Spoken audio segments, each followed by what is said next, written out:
I need my shoes to go to work, please. Okay. Hey peeps, happy Saturday. Welcome back to the sewing room. Last night I finished around about 10:30 and I got as far as I've got the entire bodice sewn and the entire lining sewn for the 6740 dress. So I am trying to get the straps placement done and correct, and I think I've managed it. So I'm going to trim the straps down and sew them in, and then I can put the lining in. I'll try it on again just to make sure that the straps are in the right place. Then I can understitch everything, put the buttons and buttonholes on, and I think I will let this one drop on the bias as well, because I do think it's going to a little bit. There is a little bit of bias in the skirt of this.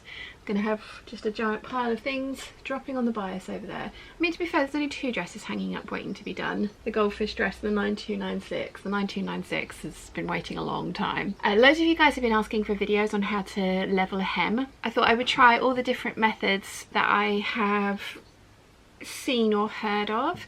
So the one that I like the most at the moment is lying it flat on the table, smoothing the fabric out, measuring the smallest point or the shortest point, and then making that, you know, marking around with a tape measure from the waistline down. That does only work if there's a waistline on the dress. Then there's also putting it on a mannequin and pinning up from the ground so that you end up with a level hem that way. I also have one of those prim chalk markers that you put chalk dust into and then you blow it at the hem. I've never tried that because the idea of chalk dust, just messy, really messy, but I want to give that a try. If I can get hold of one of them, there are these antique hem markers that kind of pinch the fabric and you pin through the pinch, and they are height adjustable as well, but you need a mannequin or a friend to help you with that, because that's another way of doing it, is put the thing on and then have a friend hem it for you. And that is probably the most reliable way to do it, because unless you have a mannequin that is an exact representation of you, like a bootstrap one or one that you have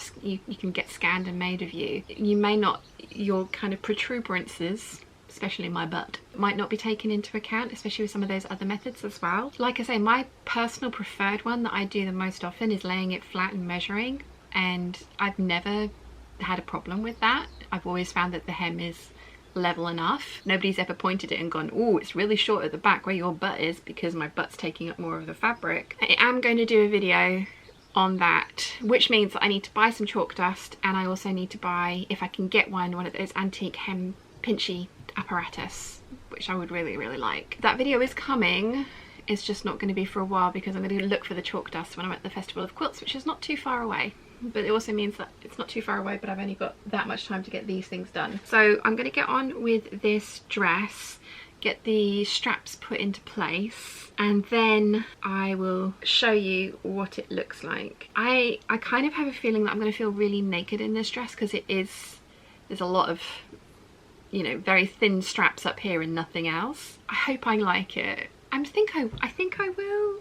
I mean, that's, you know, that's why I've persevered with this. Like, I traced it out, made alterations to it, made a muslin, and I've cut the thing out of really slippery rayon. So I'm hoping I'm gonna like it, but we shall see. You know, again, yes, you can. It's a fit and flare dress. It's a variation on a theme of the things that I like, but then this is my channel and this is my wardrobe that I am making, so it is going to always be things that I am drawn to, and yes, I like fit and flare clothes, so yeah. Anyway, let's go on with the dress. I will show you what it looks like, and we can decide together if I feel too naked in it. Fun times.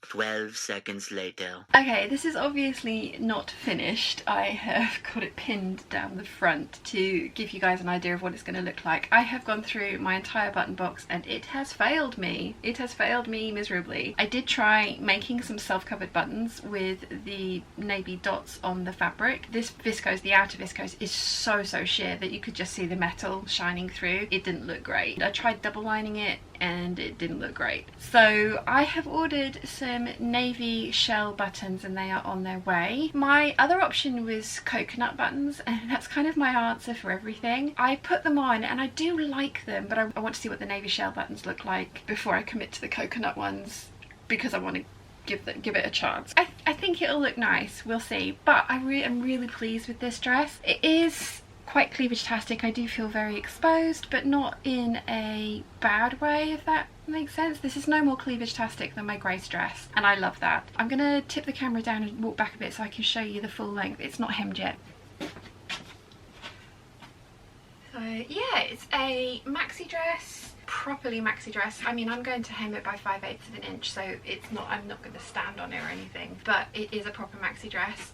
I really like the back. I am glad that, hang on, lots of changing of camera angles, so I'll just go.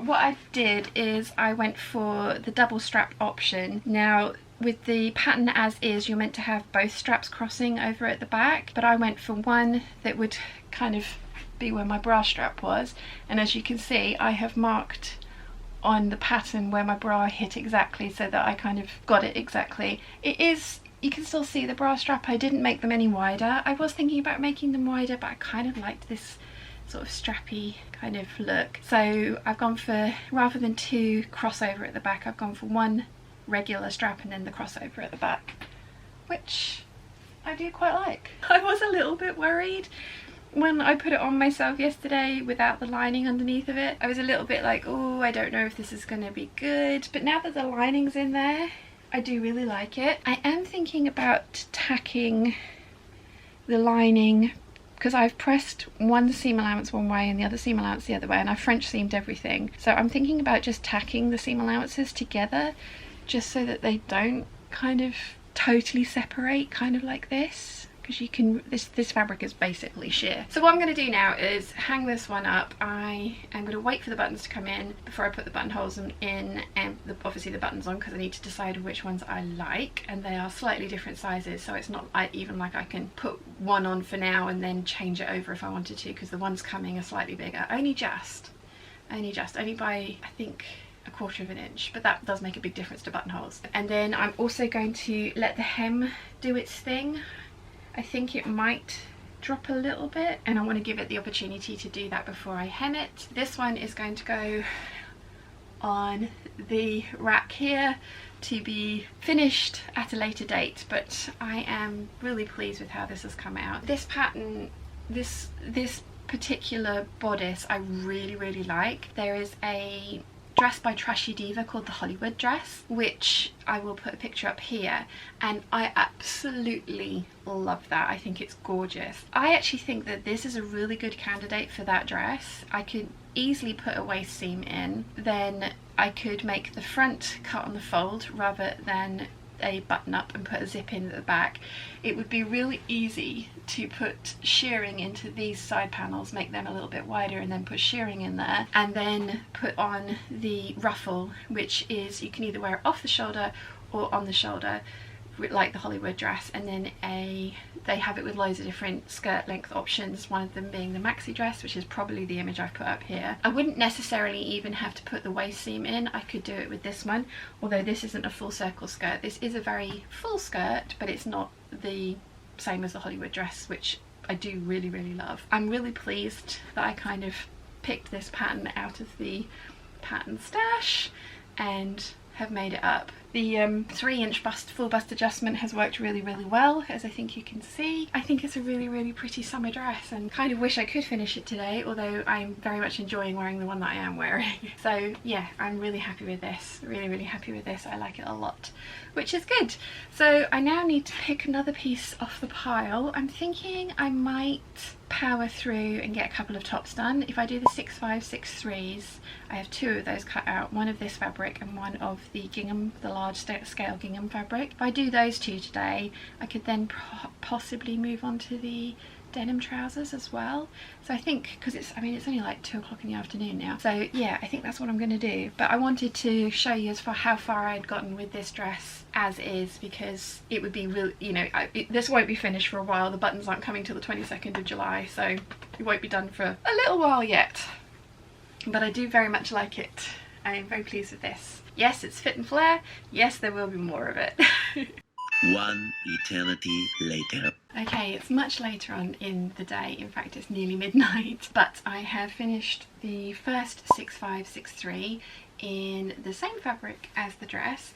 It is very see-through, but you know what? It's fine. I'll wear it with a slip underneath probably. I've also made myself a second Decades of Style Empire waist trousers. So let me tip you down and show you these. Okay, so I've raised up the Empire line by 1 inch, so it is now 3 inches above my waist. I shortened the darts on these ones just by 1 inch as well. I actually think I much prefer these. This is a medium weight denim, but it is heavier than the corduroy that I made my first pair.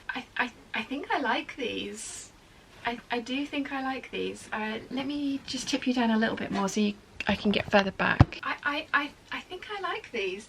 I have sorted out the kind of like little bubbles that I was getting on the hips, I think. Yeah, I feel so much happier in these ones than I did in the other ones. They are now fitting kind of snugger around my waist, and that could be my fabric choice. The corduroy had a little bit of give in it, and this is very stiff denim that doesn't have any give in it at all, which is why it was so weird that the other trousers I made with it ended up 2 inches too big around the waist.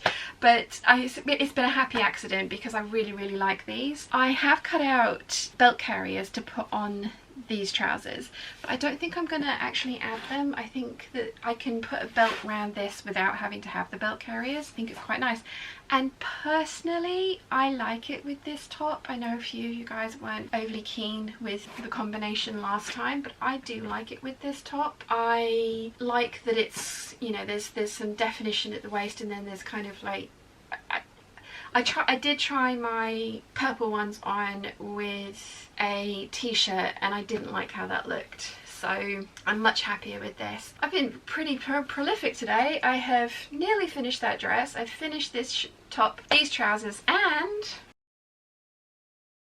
a denim waistcoat. So the only thing that I've got left to do on this is sew up the side seams on the interior. They need to be ladder stitch closed, so I will do that tomorrow. I would not wear it with this top, but I also would not wear it without excuse me, I also would not wear it without a top. I really like this, and I really want a big bishopy sleeved shirt with a big collar to wear under this with some heels, and yes, it's going to look very 70s-tastic, but you know what, I like it. So I'm quite pleased with this. Again, it's going to be interesting seeing this footage back because in person I feel really comfortable in this outfit. It's going to be interesting to see what it looks like on camera because the last time it was I felt awful in them in person, and then they looked alright on camera, and then the second time I put those trousers on it was the other way around. So yeah, it's going to be interesting to see which way around this comes out. This is the third one of these waistcoats that I've made. This is the second time I've used these buttons on it. These are just some square shell buttons that I got from the local shop in town. Unfortunately they are closing down as well, so they were having 50% off everything. So I stocked up on all of the shell buttons that they had, and I don't think I bought all of them, but I bought a decent amount of them. I have got 4 things done, 11 to go. Can I get it done in the time frame? I think I can, because there's quite a lot of tops in there. They should be fairly quick makes. We'll see how that goes. But I'm pleased with this. I hope you've enjoyed the little bits that I have filmed today. I know I've not been filming much of me actually sewing, but hopefully you've been enjoying the waffle and seeing the finished makes. So on that note, I am going to say goodnight. I hope you've enjoyed my day, and I'll see you tomorrow. Bye!